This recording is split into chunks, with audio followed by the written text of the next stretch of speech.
The story of Drake right now doesn't begin with music. It begins with a loss, a very public one that shook his reputation, his dominance, and the way the entire industry looks at him. Because not too long ago, Drake wasn't just on top, he was the industry. Every feature, every chart, every conversation somehow led back to him. But then came the storm, the moment where everything shifted. It started quietly, then exploded. The tension between Drake and Kendrick Lamar had been building for years. Subtle shots, competitive bars, that underlying who's really the best energy. But in 2024, it finally boiled over into one of the biggest rap beefs we've seen in modern hip-hop. And this wasn't just Drake versus Kendrick, it felt like Drake versus everyone. You had Future and Metro Boomin stepping in with Like That, a track that didn't just throw a jab, it lit the match. Kendrick's verse on that song was direct, aggressive, and undeniable. No subliminals, no playing around. From there, it turned into a full-blown war. Drake responded, then Kendrick responded again. Back and forth, diss after diss, each track raising the stakes, each drop feeling like a moment. But here's the part people don't want to admit, or maybe they say it too easily now. Kendrick won. And Drake has prolonged this whole situation. Drake made the L he took to Kendrick Lamar way worse. Capital L now. Capital L now. Like, you know, you lost the battle, and you keep it moving. You're still a superstar. You're a superstar. You still, sell out shows. Your next album is gonna get streamed to hell. Come on. Like, but you made it worse by just simply coming out there and suing. Like, yo, you can't get over losing in a rap battle that much that you had to sue. And by the way, Drake is the one who stopped the battle. Drake stopped the battle. Drake waved the white flag with that Hard Part 6 bullshit. Oh, that was horrible. It was horrible because you know what happened? Kendrick beat him to the punch. I'll never forget it, man. Not just because of one song, but because of the impact. Tracks like Not Like Us didn't just trend, they became cultural moments. They dominated conversations, clubs, social media, and even people who weren't deep into hip-hop knew what was going on. Drake, for the first time in a long time, looked human, vulnerable, beatable, and that changed everything, because when you've been at the top for over a decade, people don't just watch you, they wait for you to fall. And when it finally happens, even slightly, the reaction is loud. Oh my God. Drake, you gotta shoot him, and you gotta shoot him now. I'm sorry. This is Drake's crib. Nah, Drake, you gotta shoot this nigga, man. No, I'm joking. I'm joking about with that. Honestly, Drake gotta go to Kendrick Lamar block and shoot a video. It's the only option. You gotta go to his block and shoot a video. I'm sorry. By the way, Kendrick ain't leave the house yet. Yeah, Drake, you got squabble. Fuck it. This nigga Kendrick is now over here adding you to the registry, gang. I ain't gonna lie. This fucker is crip walking on this goddamn motherfucking beat, man. Wait, did he just name Drake's song? So this shit must have been mad recent. Drake dropped the shit last night. And he's mentioning the song today. Suddenly, the industry felt different. Artists who once stood beside Drake seemed distant. Collaboration slowed down. The energy shifted. It wasn't just about music anymore. It was about perception, about respect, about legacy. Drake went from being the untouchable hitmaker to the artist people questioned. Is he still number one? Did he lose his edge? Was Kendrick always better? And that's where this next chapter begins. Iceman. That title alone says a lot. Cold, calculated, emotionless, focused. This isn't the name of an album from someone who's comfortable. It's the name of an album from someone who feels like they have something to prove. I think initially my goal was just to be a protege that didn't flop. You know, I just wanted to be somebody that was like remotely as important as my mentor. I don't want to be number two. I think that would be a weird thing to sit here and say, or I don't care. You know, I want to make this city proud. You know, that's a main reason for me. But now it gives me a chance to really accept that I am something different. I am something new, and now it's just. I see it more as an opportunity to really be like, well, maybe I don't have to be the next Ye, or I don't have to be the next Wayne. I could just be the first Drake. And just for anyone watching this that's wondering how this happened, you know, that's really the answer. It's being so unsure how you're getting it done that you just kind of keep going in the hopes of figuring out the formula. Just feeling so lucky and blessed that the fear of losing it keeps you up at night. Because Drake has never really been in this position before. Sure, he's had criticism, every big artist does, but this is different. This is the first time his dominance has been seriously challenged in the public eye, the first time the narrative hasn't been in his control. And if there's one thing we know about Drake, it's that he pays attention to narratives. Because Metro deleted a tweet that he posted about him. I forgot exactly what the tweet was. I don't even know what the beef is over, honestly, at this point. And to the rest of you, the non-believers, the underachievers, the tweet and deleters, you guys make me sick to my stomachs, fam. Honestly, if you guys want to look in my eyes, you guys want to do something? You guys, that's what I thought. No, that's what I thought. That's what I feel like the competition is great for the game. You know, hip-hop has always been more of a competitive genre.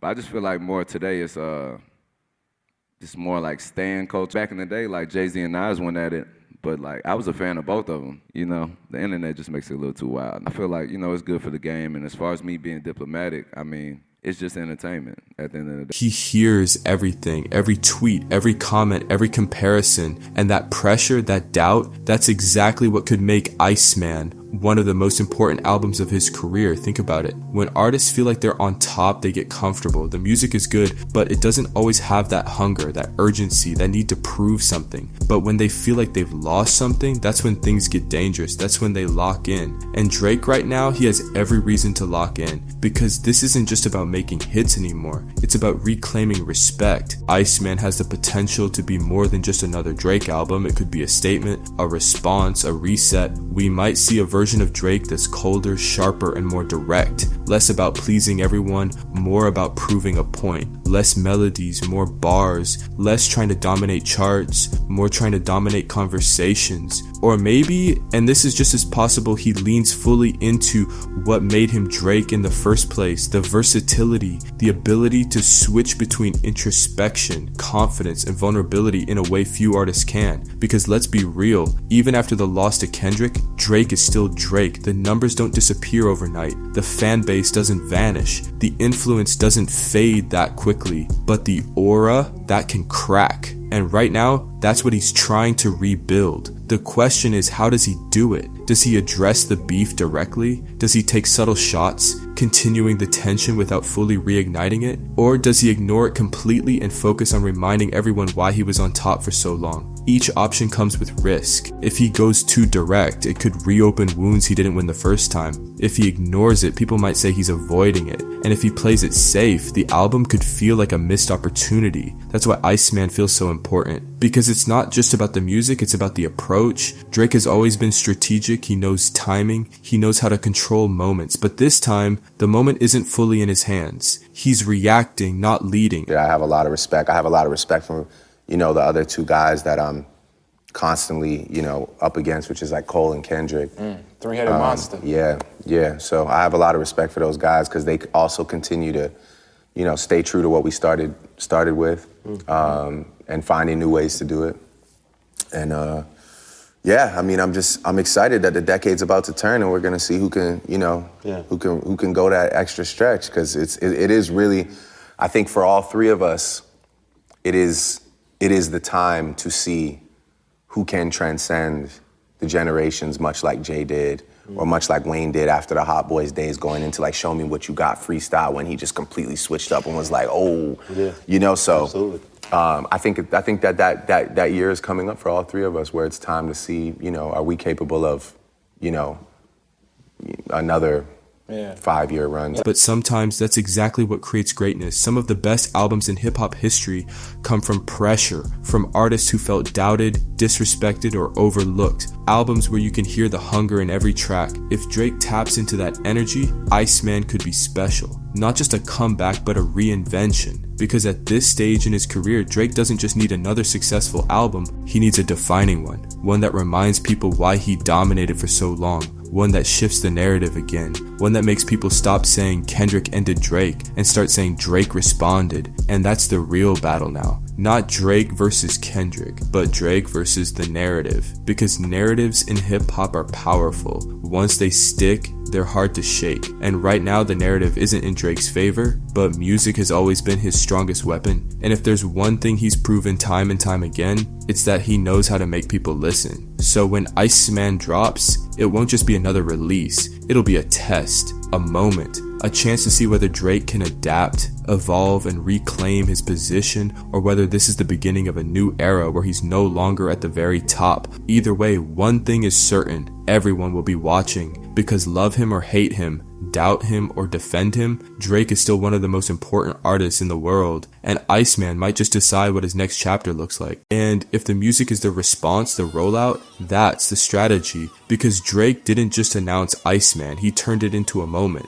Instead of a normal album announcement, Drake did something different, something calculated, something cold. In the middle of Toronto, a massive ice structure appeared, no explanation, no caption, just a message hidden inside, release date inside, and just like that, the internet went into chaos. Fans showed up in crowds, cameras rolling, live streams everywhere. People weren't just waiting for the album, they were hunting for it. Some tried to chip away at the ice, others brought tools, some even went as far as using blowtorches. It turned into a full-blown spectacle, part marketing, part madness. And that was the point, because Drake understands something most artists don't: attention is currency. By turning the rollout into a real-life treasure hunt, he made the album feel bigger than just music. It became an event, a conversation, something you had to witness in real time. Eventually the date was revealed, May 15th, but by then it didn't even matter what the date was, because everyone was already watching, and this rollout didn't start there either. For months, Drake had been teasing Iceman in pieces, live streams, cryptic posts, loose singles, even driving around his city while previewing unreleased music, turning everyday moments into content. This wasn't random, this was controlled, because after losing control of the narrative during the beef, Drake is now trying to take it back, step by step, post by post, moment by moment. Even the imagery of ice, diamonds, and coldness all tie into the same idea: untouchable, unbreakable, emotionless, the Iceman. But here's what makes this rollout so interesting. It doesn't feel like dominance, it feels like recovery, like someone rebuilding their image in real time, trying to remind the world who they are without saying it directly. Because Drake knows the truth, that industry may have turned on him, the narrative may not be in his favor, but if there's one thing he's always been elite at, it's making people pay attention. And right now, all eyes are back on him, waiting to see if the music matches the moment. But beyond the rollout, beyond the narrative, there's one question everyone keeps asking: who's actually on this album? Because if Iceman is Drake's response to everything that happened, then the features matter more than ever. And based on what we've seen so far and what's been leaking, this might be one of his most strategic track lists yet. We already have some early clues. Confirmed or previewed records include collaborations with UK rappers Central C, Yeet, and Julia Wolf. That alone says a lot, because Drake isn't just staying in his lane, he's expanding it, tapping into international sounds, younger audiences, and newer energy. It's not just about competing anymore, it's about staying ahead. But when you look at the leaks and rumors, that's where things get interesting. There's growing speculation that artists like Young Thug, 21 Savage, Party Next Door, and even Cash Cobain could appear on the album. And if that's true, then this isn't just a Drake album, it's a calculated alliance. Because think about it, after the beef, after what happened with Kendrick, Future, Metro Drake doesn't just need hits, he needs positioning. And bringing in artists who still align with him or who represent different pockets of the culture, that's how you rebuild power, that's how you shift perception. Even the leaked songs themselves hint at where his head is at. On some of these records, Drake is still taking shots, still addressing the fallout, still reminding people what side he's on. Which means one thing: this album isn't going to be neutral, it's not going to be safe, it's going to be personal, calculated, and maybe even confrontational, because Drake knows silence isn't an option anymore. So now it all comes down to one date: May 15th, because Iceman isn't just another Drake album, it's a statement, a response, a test. this is the moment where he either takes back control of the narrative or loses it for good, because for the first time in a long time, Drake isn't the one being doubted quietly. It's happening out loud, across the internet, across the industry, across the culture. And whether you think he won or lost the beef, one thing is undeniable: the pressure is different now. But if there's one thing Drake has built his entire career on, it's proving people wrong, turning doubt into dominance and moments into movements. So the question isn't just, is the album going to be good? The real question is it strong enough to change how we see him? Because come May 15th, we're not just listening, we're judging, watching, waiting to see if the Iceman is really as cold as he says he is. For our genre, I just like to, keep things exciting and keep making music. Shout out to everybody that's trying to do the same thing.